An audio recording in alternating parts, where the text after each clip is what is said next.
Hello friends, welcome to your question mate. मेरा नाम है विक्की और आज हम बात करेंगे बिजनेस स्टडीज से प्रिपरेशन ऑफ इनवॉइस के बारे में। इसमें पॉइंट टू पॉइंट हम इनवॉइस से जुड़े हर सवाल को कवर करेंगे। सबसे पहले हम देखेंगे meaning of invoice in Hindi. Invoice को हिंदी में क्या कहते हैं, उसके बाद ही हम जानेंगे इनवॉइस होता क्या है, व्हाट इज़ एन इनवॉइस, जिसमें हम इनवॉइस की डेफिनेशन को भी कवर करेंगे। फिर हम देखेंगे कि इनवॉइस क्यों जरूरी होता है, what's need for an invoice, what is importance of invoice, invoice क्यों महत्वपूर्ण होता है। इसके बाद हम देखेंगे इनवॉइस बनाने में कौन कौन से एलिमेंट्स जरूरी होते हैं, एलिमेंट्स ऑफ इनवॉइस। और अंत में हम बताएंगे कुछ टिप्स जिससे कि आपको एक प्रोफेशनल इनवॉइस क्रिएट करने में मदद मिलेगी। तो बने रहिए हमारे साथ वीडियो के अंत तक, जिससे कि आपके मन में कोई डाउट ना रहे और आपका कोई भी सवाल अधूरा ना रहे। तो चलिए शुरू करते हैं अपने आज का टॉपिक इनवॉइस के बारे में। तो सबसे पहले हम देखते हैं कि इनवॉइस को हिंदी में क्या कहते हैं। मीनिंग ऑफ इनवॉइस इन हिंदी। हिंदी में इनवॉइस को बीजक कहा जाता है, बीजक को ही अंग्रेजी में इनवॉइस कहा जाता है। उसके बाद ही हम देखते हैं what is an invoice, invoice किसे कहते हैं, इनवॉइस होता क्या है। इनवॉइस एक कॉमर्शियल डॉक्यूमेंट होता है जो एक सेलर द्वारा एक बायर को इशू किया जाता है। यह एक प्रूफ होता है कि दोनों व्यापारिक पक्षों के बीच क्रय विक्रय किया गया है। इसमें उन सारी चीज़ों की डिटेल्स होती है, जैसे आइटम, कौन सी वस्तु की क्रय विक्रय हुई है, साथ ही उनकी price, quantity and payment details के साथ टैक्सेस एंड डिस्काउंट का भी विवरण होता है। जनरली सभी व्यापारी इनवॉइस की फॉर्मेटिंग करके या छपा कर रखते हैं, जिससे कि on time easily invoice create किया जा सके और कस्टमर को तुरंत इनवॉइस प्रोवाइड करवाया जा सके। अभी हमने इनवॉइस की डेफिनेशन को समझ लिया है, जिसमें हमने इनवॉइस क्या है और इनवॉइस किसे कहते हैं ये जान लिया है। अब हम देखते हैं need for an invoice, invoice क्यों जरूरी होता है, what is importance of invoice. तो सबसे पहले हम देखते हैं कि इनवॉइस एक proof of sale and purchase होता है। इसमें वो सारी डिटेल्स होती है जो ये प्रूफ करती है कि एक व्यक्ति के द्वारा बेचा गया है और दूसरे व्यक्ति के द्वारा खरीदा गया है। इसमें सारी चीज़ों का डिटेल होता है, जैसे व्हाट, क्या खरीदा गया है और क्या बेचा गया है, व्हेन, कब खरीदा गया है, कब बेचा गया है, वूम, किससे खरीदा गया है और किसको बेचा गया है, एंड हाउ मैनी, कितना खरीदा गया है और कितना बेचा गया है, साथ ही कितने का खरीदा गया है और कितने का बेचा गया है, कितना पैसा दिया गया है। ये सारी चीज़ों का डिटेल उसमें होता है। सेकंड आता है इनवॉइस इशू करने का दूसरा जरूरत, वो है पेमेंट की ट्रैकिंग। जब हम इनवॉइस जनरेट करते हैं तो उससे हमारा पेमेंट ट्रैक होते रहता है कि हम किसको कितना माल बेचने के बाद कितना पैसा रिसीव किए हैं। इससे ये साफ पता चलता है कि हमारा पेमेंट कितना बाकी है और कितना मिल चुका है, इसलिए इनवॉइस ज़रूरी है। अब थर्ड आता है रिकॉर्ड मेंटेनेंस के लिए। कोई भी कंपनी चाहती है कि उसका रिकॉर्ड प्रॉपर मेंटेन हो, और प्रॉपर रिकॉर्ड मेंटेन हो इसके लिए उसके सेल और खरीदारी की जानकारी होनी चाहिए। तो इनवॉइस अगर जनरेट होता रहेगा तो वो प्रॉपर एक रिकॉर्ड मेंटेन रहेगा कि किसको कितना सामान बेचा गया है और कहाँ से कितना सामान और कितना माल आया है। इनवॉइस इसलिए भी महत्वपूर्ण है क्योंकि इसके द्वारा हम बिजनेस एनालिसिस कर सकते हैं।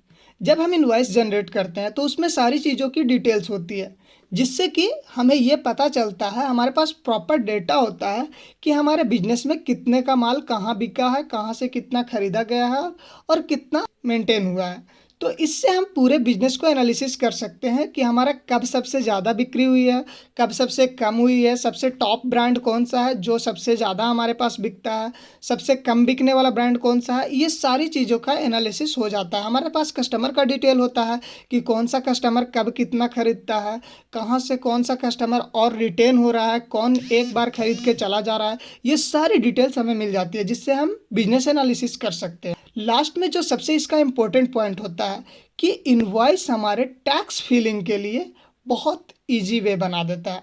जब हम इनवॉइस जनरेट करते हैं तो इनवॉइस में सारी डिटेल्स होती है। तो जब हमारा टैक्स फिल करना होता है तो टैक्स फिलिंग के टाइम हमें इनवॉइस की ज़रूरत पड़ती है। तो बिना इनवॉइस के हम टैक्स फिलिंग नहीं कर सकते।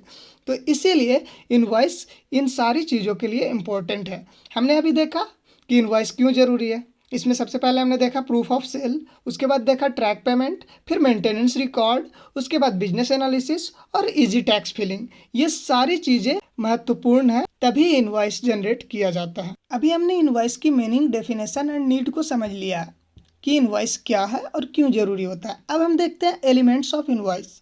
इनवॉइस में कौन से तत्व जरूरी होते हैं। तो सबसे पहली बात जो होती है कि एक इनवॉइस के ऊपर इनवॉइस या बीजक लिखा हुआ ना कंपलसरी होता है। अगर हिंदी में हो तो बीजक और अगर इंग्लिश में हो तो इनवॉइस लिखा हुआ होना कंपलसरी होता है। दूसरी सबसे इम्पोर्टेंट चीज़ होती है वो होती है हर एक इनवॉइस की एक यूनिक इनवॉइस नंबर जनरेट होने चाहिए। उसके साथ ही अगर ऑर्डर नंबर भी हो तो वो और अच्छा होता है, लेकिन इनवॉइस पे एक यूनिक इनवॉइस नंबर हर एक इनवॉइस पे जनरेट होना कंपलसरी होता है। थर्ड आता है इनवॉइस डेट। इनवॉइस डेट हर एक इनवॉइस पे की जनरेट होने की डेट उस पर कंफर्म होनी चाहिए और क्लियरली होनी चाहिए। साथ में आता है पेमेंट टर्म्स, कब पेमेंट कौन सा मिला है और कितने टर्म में मिला है। उसके साथ ही एक कंपलसरी डेट होती है, वो होती है ड्यू डेट, कि कब वो पेमेंट की डेट ड्यू होगी। नेक्स्ट आता है name and address of the seller. जिसके द्वारा सामान बेचा जा रहा है उसका नेम के साथ address and contact detail proper उस पर होनी चाहिए, ताकि कभी कस्टमर को कोई प्रॉब्लम हो तो वो उन तक पहुंच सके और अपनी प्रॉब्लम को सॉल्व कर सके। उसके साथ ही कस्टमर की भी डिटेल पूरी होनी चाहिए।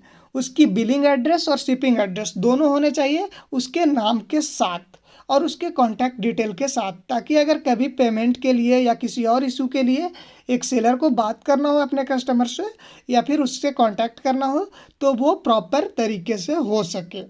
उसके साथ ही आता है details of the item being sold. जिस सामान को बेचा जा रहा है या जो सामान खरीदा जा रहा है उसकी पूरी डिटेल अच्छे से होनी चाहिए। इसमें सबसे पहले आता है नेम ऑफ द आइटम, कि कौन सा आइटम बेचा जा रहा है, साथ ही उसकी क्वांटिटी कि कितना बेचा जा रहा है, उसमें रेट कंफर्म होना चाहिए कि इतना पर पीस या पर पैकेट इतना रेट लग रहा है, और साथ में सबसे इम्पोर्टेंट अमाउंट कि कितना टोटल अमाउंट होगा। उसमें उसके बाद आता है सब टोटल, कौन कौन से आइटम बिके ये तो डिटेल में भर दिया, लेकिन उसके सारे जोड़ के जो होते हैं सब टोटल कितना आया। सब टोटल करने के बाद उसमें आता है डिस्काउंट। अगर कोई डिस्काउंट दिया गया है तो वो डिस्काउंट देने के बाद कितना आ रहा है। डिस्काउंट के बाद आता है टैक्स। अगर कोई टैक्स लग रहा है तो वो टैक्स कितना लग रहा है। टैक्स और डिस्काउंट सारी चीज़ें जोड़ने और घटाने के बाद जो लास्ट में आता है वो होता है total payable invoice amount. Tax और डिस्काउंट जोड़ने घटाने के बाद टोटल अमाउंट पेएबल कितना बचा। साथ ही उसमें आता है पेमेंट पेड बैलेंस, कितना पेमेंट मिल चुका है, और ड्यू बैलेंस कितना पेमेंट बाकी है। ये सारी डिटेल एक इनवॉइस में प्रॉपर तरीके से होनी चाहिए। और अंत में आता है कि उसमें एक टर्म एंड कंडीशन का नीचे कॉलम होना चाहिए जिसमें टर्म एंड कंडीशन लिखे हुए होने चाहिए कि इस टर्म में ऐसा होगा तो ऐसा होना चाहिए। और उसके साथ ही सबसे अंत में सबसे ज़रूरी चीज़ कि एक इनवॉइस पे ऑथोराइज सिग्नेचर होना चाहिए। अभी तक हमने लगभग सारी चीज़ें इनवॉइस के बारे में डिटेल में समझ लिया है कि इनवॉइस क्या है, इनवॉइस क्यों ज़रूरी होता है और इनवॉइस में क्या क्या एलिमेंट ज़रूरी होते हैं। अब जैसा कि मैंने पहले ही कहा था कि हम कुछ टिप्स देंगे जो एक इनवॉइस क्रिएट करने के लिए, एक अच्छा इनवॉइस क्रिएट करने में आपका हेल्प करेगी। तो इसमें सबसे पहले हम देखते हैं कि इनवॉइस आपका जो होना चाहिए उसकी फॉर्मेटिंग एकदम प्रोफेशनल टाइप होनी चाहिए, ताकि आप जिसको भी जो भी आपका कस्टमर है वो आपका अट्रैक्ट हो सके कि हम एक अच्छी कंपनी से माल ले रहे हैं। अगर आपका इनवॉइस की फॉर्मेटिंग सही रहेगी तो उसके ऊपर आपका एक अच्छा इंप्रेशन जाएगा कि हम एक अच्छी कंपनी से माल खरीद रहे हैं।